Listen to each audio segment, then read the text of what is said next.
So, continuing on today in the fire area, we're going to be facing off with, well, I think you can guess who if we're in the fire area. So let's just kind of take these ether doors one by one. This door doesn't really go anywhere, it doesn't get you anything, it's just kind of like takes you down to this next one. Ooh, here we have some imps and goblins. Let's try out our newfangled quake. The imps will have a counter of confusion if you try to attack them. And that can get really annoying.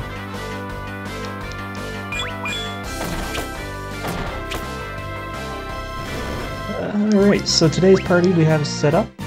It's nothing really amazing. Let's go through this middle one now. This is where we want to get to. So we just have to get there. We're going to ignore those two for now. Then Sukanawa's ninjutsu and Poem's white magic, as well as got Rydia's summon with Young's attack. Sylph Protection pretty much cures Yang, gives him a whole crap load of defensive maneuvers, which is kind of odd. Because it's not like, well, I guess the Sylphs might have some. And Healing Wind, pretty much Chiraga and Suna, not too bad. Do a Tremor. Right now ninjutsu's up. It really doesn't matter who you take into the next upcoming fight. You. It doesn't really matter who you take into the next fight. Well, it kind of does, but it also doesn't at the same time, if that makes any sense. We'll see what I mean when we get there. We'll just take... So that's... This party's mostly, yet again, just for those bands. To show you it doesn't really matter. Like I said, this area doesn't matter who you bring into it. Most of the enemies aren't really weak to anything special. Go down here, nothing but a shortcut. And then we'll head up here. And we get a next potion. Down into this one. Red Fang. We'll head into this doorway. Apollo's Heart, which I believe is a good heart for Edward, and it does damage dragons, I believe. I cannot remember. And this is the door we want to get out of here. Ooh, and we have a red dragon. This is probably not something good to be doing. Stop punching me. Stop punching me. Get rid of him first.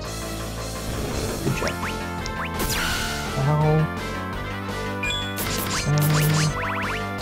Don't think I want to attack him with black magic. I think he'll just cause problems if you do. I'll try it. Hopefully my HP's up high enough. He doesn't seem to have... The problem is some enemies just have really nasty counter wrong. Damn it.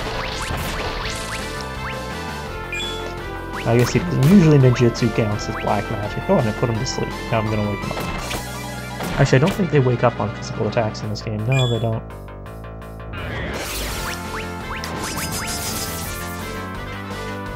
Ooh, yeah. The red dragons, I believe you can get a red tail from on one of the moons. I forget. I missed a chest. How the hell did I miss a chest? I guess I didn't go to this door. Whoopsies. Fuma Shuriken. Nothing really special. Alright. Now we can continue on without interruptions, hopefully. Although I know there are going to be some.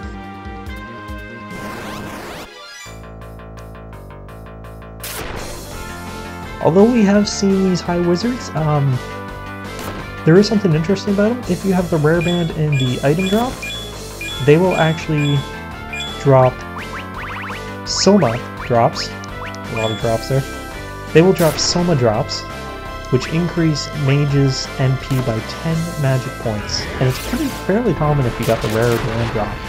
So I know we've seen them, but like I said, going after them, especially if you can get them a lot at the beginning before coming down into the elemental fiends areas, you can really get a lot of them.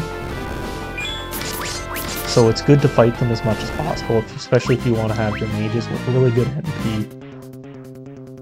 So as I was saying before, I haven't really talked much about it, but Red Cap, sorry. You should be focusing on Absorbs Fire. You should be focusing on just a group of 5, a solid group of 5, like I was saying. Another transporter, let's rest here. Should really focus on a group of 5, just building them up, ones that you really like, that really work out together. And just focus on building them up. You really want to be around level 50 by the time you finish this part. And then you should also be focusing later on another group of 5 who work well with your other team in case you need to switch them in and out. Young's having a little bit of problems here. He'll get better. I know he will. Well, I know he will get better, but that's beside the point. You people don't know he will. Yeah, just really focus on building up 5 really good characters, to be honest. If you do what I do, and I'm leveling all the guys up at the same levels, that it takes a long time and a lot of grinding. And most of them aren't really necessarily going to be used. Just think of what you want your final party to be, and then think of anybody else who will fit well. Just to replace party members in case you want special bands or anything to come into sorts. There's like 22 characters, counting the optional characters. I believe there's only 16 if you're not. And if you get 10, if you choose 10 really good characters to just focus on, that's half the characters, and less you have to worry about. So basically what went on there was Yang was a little worried about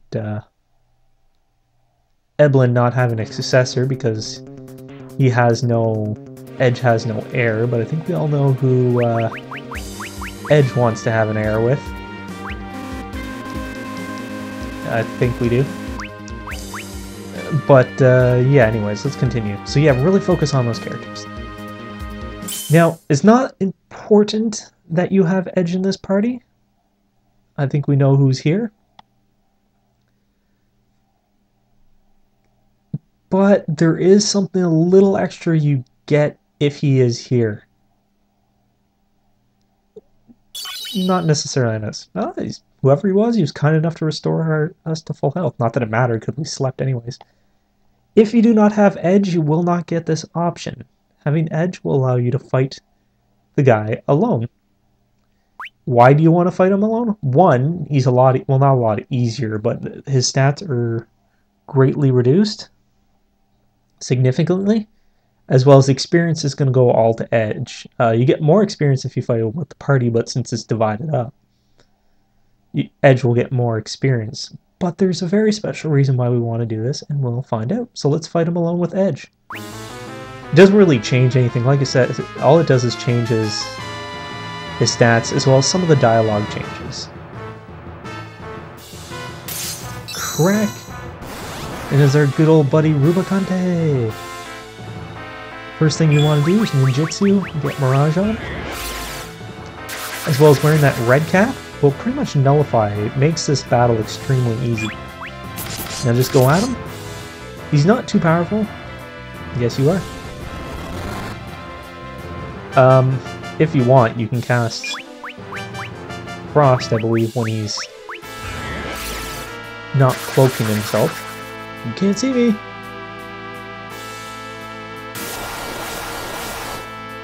Nah, it doesn't really hurt that much. So yeah, he's not too bad. He'll cause about 500 points of damage, depending on the moon, like I said.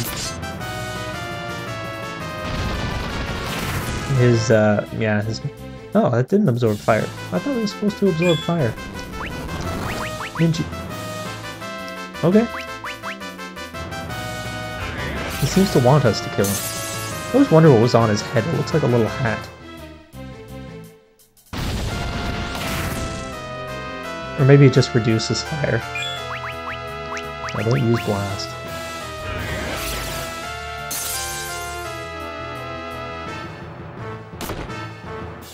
When you drop around, when you drop below, yes you are. When you drop below 1,000 is probably when you want to heal up. Not going to do that. There we go. Well, I wanted my... you know what, it's probably just faster just to use an X potion. I wanted my abilities up so that here, heal pill will allow me to heal. Alright, I will. Will allow me to heal like 2,000 hit points just using that heal pill. As well as that blast roll. So there we go.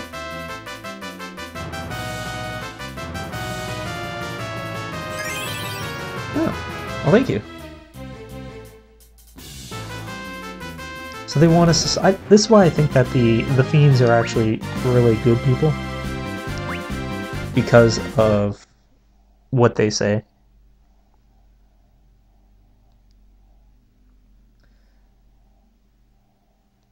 So, for fighting him alone with Edge, we'll get a special item. And basically, the Fire Scarf, which is basically Rubiconte's robe, which only, I believe, only Edge can equip, and it's probably his best armor. Oh, it resists fire, okay. This Fire Scarf will absorb fire. So let's head on through here. And we end up in the Tower of Babel. Ignore those two spots, go to the third junction. And of course we get into a battle with enemies. What was I doing there? Was I running? Sorry. Sometimes I just keep my finger on the run button. A really good spot for Ruma to show us his strength. I believe you can run into with a Clockwork Dragon, I think?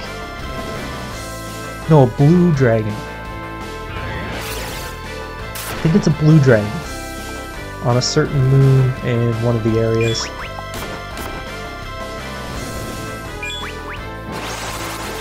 Judgment Bolt, not that it's very useful at this point. Most of the enemies here are weak to lightning. And we get the cottage, which isn't really that great. There's nothing down here. Down here, it's Poison Axe. Another good axe for axe-wielding characters. This area is actually pretty... well, I guess most of the Fiend areas. This is the area where you'll run into, I think it's the Blue Dragon on a waxing moon. Not positive. I don't remember the moons offhand either. I really don't remember the moons off. Oh, here it is. Clockwork Dragon.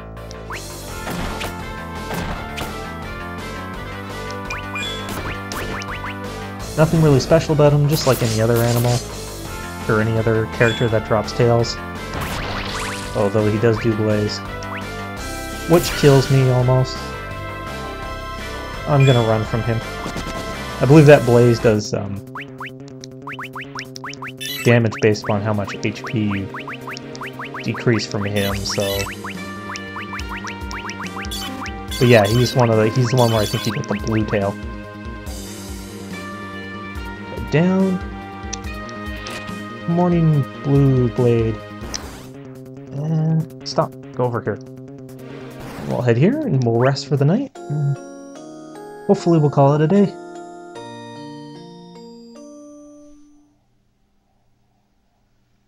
Golbez's turn. Huh.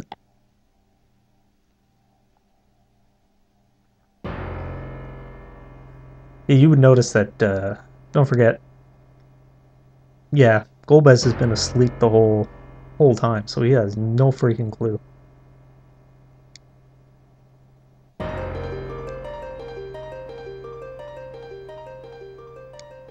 Yeah, Golbez is feeling a little guilty. Like I said, his HP could stand for, I think, atonement or something like that in Kenya. Kentanya, or whatever the Japanese writing style is.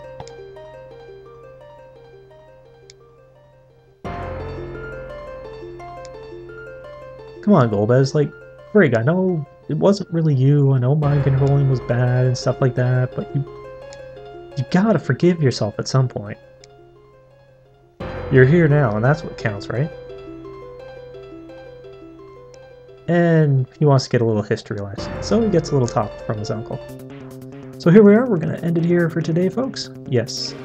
So folks, thank you for watching, and in the next episode, we'll continue on down the rabbit hole. Thank you for watching, and have a good day. Bye now.